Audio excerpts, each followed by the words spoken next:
એક બાળક છે ને એકવાર એના મમ્મીને જઈને પૂછ્યા કે what is the value of my life. એના મમ્મી એને સીધો આન્સર નો આપે, ફળિયામાં મોકલે ને કે એક પથ્થર લઈને આવે. બાળક છે પથ્થર લઈને આવે અને પછી એમ કે તું આને બજારમાં જઈને વેચ, પણ તારે આની પ્રાઇસ નહીં બોલવાની, કોઈ કિંમત પૂછે તો તારે આમ બે આંગળા કરવાના. બજારમાં અડધી કલાકથી બેઠો તો કોઈકે નોટિસ કર્યું કે આ છોકરો કંઈક ક્યારનો મહેનત કરે છે. લાઈન જઈને પૂછ્યું ભાઈ આ કેટલાનો પથ્થર છે? દીકરાએ કર્યું આમ, કે માત્ર 20 રૂપિયાનો. ઓકે સર, 20 રૂપિયાનો. ઓલો ખુશ થઈ ગયો, વેચીને ઘરે આવ્યો, મમ્મી રાજી. મમ્મી હવે કે what is the value of my life, પણ મમ્મી કે જા પાછો ફળિયામાં લઈ આવે પાણો.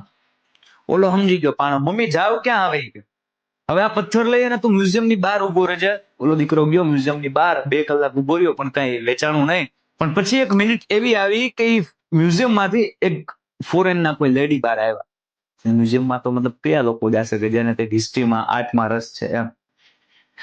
એ આવી એમ જોવે છે અને બાળકના હાથમાં પથ્થર ભાયરો, તરત પૂછ્યું કે દીકરા આ પથ્થર તું કેટલાનો સેલ કરે છે? અમારે લેવો છે. આ પથ્થરની તલાશ હું કેટલા બધા વર્ષોથી કરતી હતી.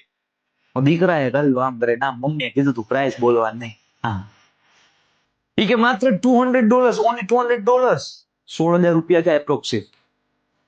દીકરો કે હા $200 કે. દીકરો રાજી, $200 લઈ ઘરે આવ્યો, પાણો આપ્યો ઓલા માસીને. મમ્મીને આવીને કીધું મમ્મી હવે એટલી પાણો નહીં, તમે મને સમજાવો, મેં પૈસા કમાઈ દીધા, લ્યો કે what is the value of my life. ત્યારે એના મમ્મી એક લાઈન કહી છે, આપણા જીવનનું મૂલ્ય, વેલ્યુ એ આપણે કયું કામ કરીએ છીએ એના ઉપર તો છે. ઇટ્સ ઓકે કે બંને સિચ્યુએશનમાં કામ કર્યું, સેમ ધગશથી, સેમ કોન્ફિડન્સથી, સેમ નિયત સાથે કર્યું, પણ કઈ પોઝિશન ઉપર, કયા સ્થળે તું તારી જાતને મૂકે છો એના પર પણ આધાર રાખે છે. એકવાર બજારમાં, બીજી વાર મ્યુઝિયમની બહાર.